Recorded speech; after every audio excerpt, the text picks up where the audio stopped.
بسم اللہ الرحمن الرحیم۔ میرے نبی نے لمبی نماز پڑھی تو اللہ تعالیٰ نے کہا اتنی لمبی نہیں چاہیے، درمیانے درجے کی مشقت پر آئیں، اتنی لمبی نہیں چاہیے کہ آپ کے پاؤں پھٹ جائیں۔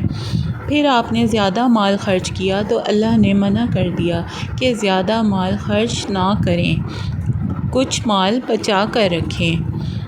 میرے نبی تبلیغ میں دکھ اٹھانے لگے تو میرے اللہ نے کہا نہیں میرے محمد، اتنا دکھ مت اٹھاؤ، آپ اتنی تکلیف مت اٹھاؤ۔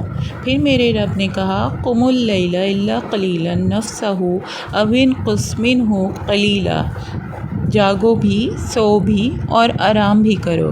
پھر جب میرے نبی نے اخلاق میں شدت اختیار کی تو اللہ تعالیٰ نے کہا شاباش نبی، شاباش میرے محمد۔ اللہ تعالیٰ کے نزدیک سب سے خوبصورت چیز انسان کا اخلاق ہے، اعمال سے بھی زیادہ خوبصورت چیز اخلاق ہے، تو اسی لیے اپنے اخلاق کو بنا کر رکھیں۔ جزاک اللہ۔